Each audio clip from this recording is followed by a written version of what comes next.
یا ایھا الناس قد جاءتکم موعظۃ من ربکم وشفاء لما فی الصدور، وہ ہدن اور وہ ہدایت ہے، انفرادی زندگی کے لیے بھی ہدایت ہے، اجتماعی زندگی کے لیے بھی ہدایت ہے۔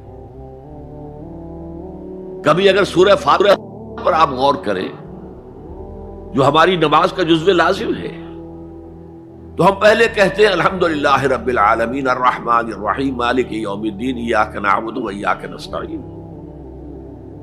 یہ ہدایت تو ہمیں پہلے ہی ملی ہوئی ہے۔ پھر جو ہم کہتے ہیں اہدنا الصراط المستقیم، اللہ کو ہم نے پہچان لیا، اسے رب العالمین مان لیا، اسے رحمان مان لیا، اسے رحیم مان لیا، اسے روز جزا کا حاکم مطلق مان لیا،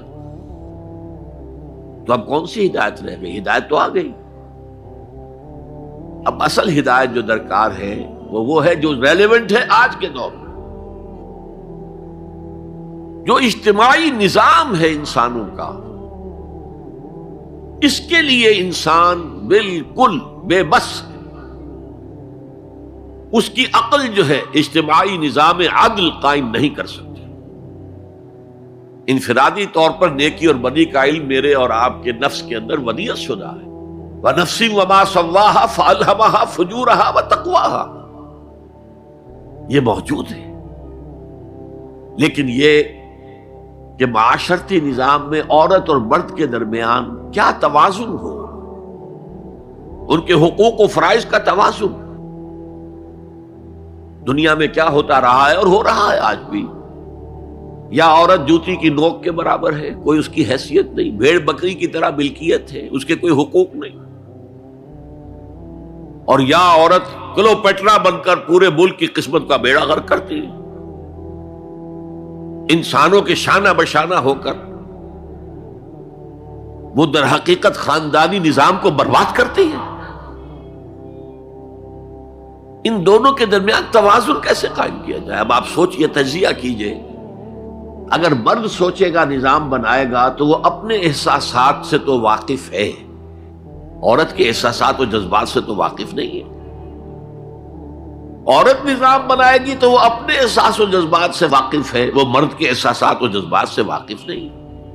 یہ عادلانہ نظام وہی ہستی دے سکتی ہے جس نے مرد کو بھی پیدا کیا، عورت کو بھی پیدا کیا۔ ایک ایمپلائر ایمپلائی ریلیشن شپ ہے، کارخانے دار ہے، وہ لوگوں کو رکھتا ہے مزدور۔ اب جو بھی پروڈکشن ہو رہی ہے، جو نفع ہو رہا ہے، اس میں کتنا حصہ مزدور کا ہونا چاہیے، کتنا سرمایہ دار کا ہونا چاہیے، کون طے کرے گا؟ یا سرمایہ دارانہ نظام بن جائے گا اور مزدور کمر توڑنے والی محنت کرنے کے باوجود زندگی کے بنیادی جو تقاضے ہیں ان کو بھی حاصل نہیں کر سکے گا۔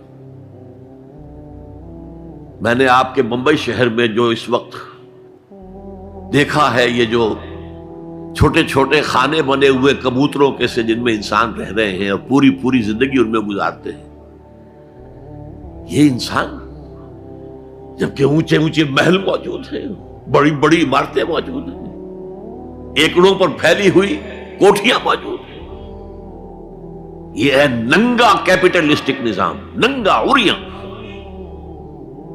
اسی کا رد عمل تھا جو کمیونزم کی شکل میں ظاہر ہوا، ایکویلٹی ہونی چاہیے، لیکن اس کمیونزم نے شکل اختیار کر لی ون پارٹی ڈکٹیٹرشپ۔ تمہیں کوئی حق حاصل نہیں ہے، نہ کچھ کہہ سکتے ہو، نہ تنقید کر سکتے ہو، نہ رائٹ آف ایسوسیشن ہے، نہ right of expression of opinion ہے، بس کام کرو، تنخواہ لو، روٹی کھاؤ، اللہ اللہ خیر سلام۔ یہی وجہ ہے کہ وہ نظام بھی مر گیا۔ اسی طریقے سے کسی بھی نظام میں اگرچہ حاکم مطلق تو اللہ ہے، پھر بھی کوئی نظام آپ بنائیں گے تو کچھ حکام ہوں گے، اولو الامر ہوں گے۔ خلافت راشدہ میں بھی تھے نا، امیر المومنین تھے، اولو الامر تھے۔ عوام میں اور ان کے درمیان حقوق و اختیار کا توازن کیا ہو، کون طے کرے گا؟ اولو الامر تو چاہیں گے سارے اختیارات ہمارے پاس ہوں، ٹوٹلیٹیرین سٹیٹ قائم ہو جائے گی۔ عوام چاہیں گے ہمارے پاس ہوں اور ہمیں اتنی آزادی ہو کہ مادر پدر آزاد ہو جائیں، جو چاہے کریں۔ ہومو سیکشول ہو جائیں، ہومو سیکشول میرجز کریں، ہمیں کوئی روکنے والا نہ ہو۔ تو میں نے آپ کو بتایا اجتماعی نظام کے یہ 3 گوشے ہیں: معاشرتی نظام، معاشی نظام، سیاسی نظام۔ آج کے انسان کی اصل ضرورت یہ ہے، اس لیے کہ اس طرح کا ہمہ گیر نظام اس سے پہلے تھا ہی نہیں، لوگوں کو آزادیاں تھیں۔ آج آپ کا پورا تعلیمی نظام بھی اسی نظام کے تحت ہے۔ آپ کہاں لے جائیں گے اپنے بچوں کو؟ آپ ان کے حوالے کر کے اپنے ہاتھ دھو لیتے ہیں۔ You wash your hands of your children. وہ نظام جو چاہے گا بنا دے گا ان کو۔ گلا تو گھونٹ دیا اہل مدرسہ نے تیرا، کہاں سے آئے صدا لا الہ الا اللہ؟ کیا کریں گے؟ انہیں کہیں کسی تہخانے میں تو بند نہیں کر سکتے۔ آپ اپنے گھر میں ٹیلی ویژن نہیں لائیں گے، وہ جا کر دکان پہ دیکھیں گے۔ جب تک نظام درست نہ ہو، اور نظام کی ہدایت ہے جو قرآن نے دی ہے اصل، ورنہ اخلاقیات کا معاملہ میں آپ سے عرض کر دوں کہ یہ تو نوع انسانی کی مشترک میراث ہے۔ سچ بولنا اچھا ہے، جھوٹ بولنا برا ہے، کون نہیں جانتا؟ کیا ہندو نہیں جانتا؟ کیا بدھ مت کا پیرو نہیں جانتا؟ وعدہ کرنا اچھا ہے، وعدہ خلافی بری ہے، کون نہیں جانتا؟ عیسائی نہیں جانتا، یہودی نہیں جانتا، سب جانتا۔ بیسک ہیومن موریلٹی تو ہمارے اندر ہے، جیسا کہ میں نے آیت آپ کو سنائی، وَنَفْسٍ وَمَا سَوَّاهَا فَأَلْهَمَهَا فُجُورَهَا وَتَقْوَاهَا۔ انسان کا نفس جو اللہ نے پوری طرح تیار کر دیا، نوک پلک سنوار دی، اور اس میں نیکی اور بدی کی تمیز ودیت کر دی۔ لہذا اصل ہدایت ہے آج جس کی ضرورت ہے وہ اجتماعی نظام۔ 2 منٹ اور لے لوں آپ کے۔ 300 سال سے انسان اسی اجتماعی عدل کی تلاش میں ادھر سے ادھر ٹھوکریں کھا رہا ہے۔ کوئی 250 برس سے زیادہ ہو گئے ہیں۔ فرانس میں انقلاب آیا، کیوں آیا؟ یہ بادشاہت، جیبانی ادارت۔ بادشاہ کون ہے؟ وہ بھی انسان ہے، ہم بھی انسان ہیں۔ اسے کیا حق ہے کہ وہ حکومت کرے؟ لہذا انقلاب آیا، سخت خونی انقلاب آیا، لوگوں نے چاہا کہ عدل ہو، لہذا فرینچ ریولوشن آیا۔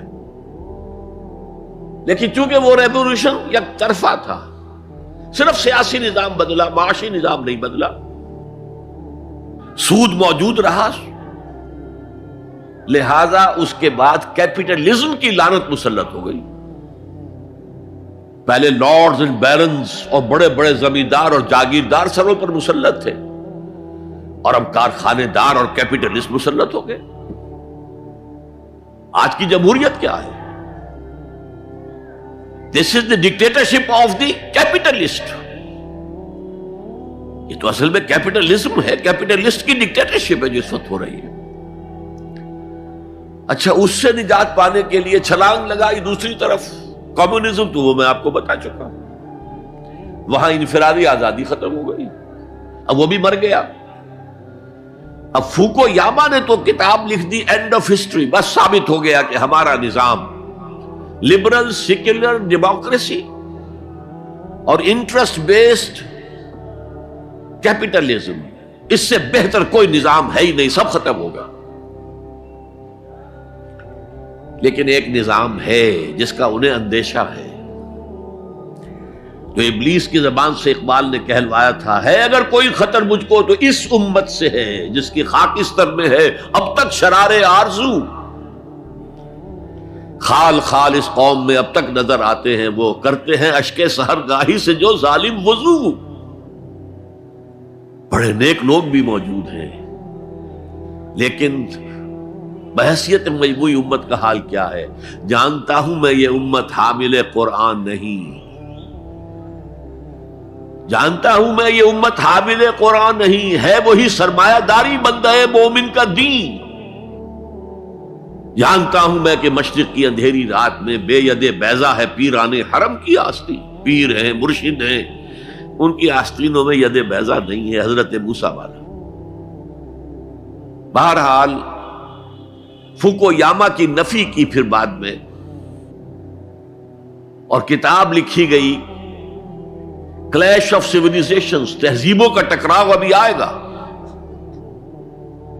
تو میں اس سے زیادہ اس ایشو پر نہیں جانا چاہتا. ہدایت، انفرادی ہدایت بھی قرآن میں ہے، اور سب سے بڑھ کر اجتماعی ہدایت جس کی آج کے انسان کو سب سے زیادہ ضرورت ہے، the system of social justice, جو صرف اللہ دے سکتا ہے. اس لیے کہ کارخانے دار بھی اسی کی مخلوق ہے اور مزدور بھی اسی کی مخلوق ہے.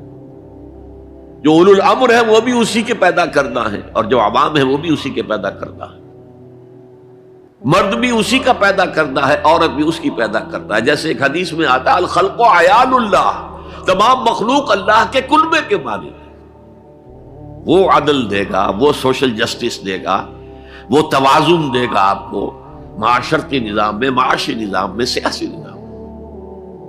اس کا نتیجہ چوتھا جو نکلے گا رحمت للمومنین، اب وہ رحمت ہوگی آخرت.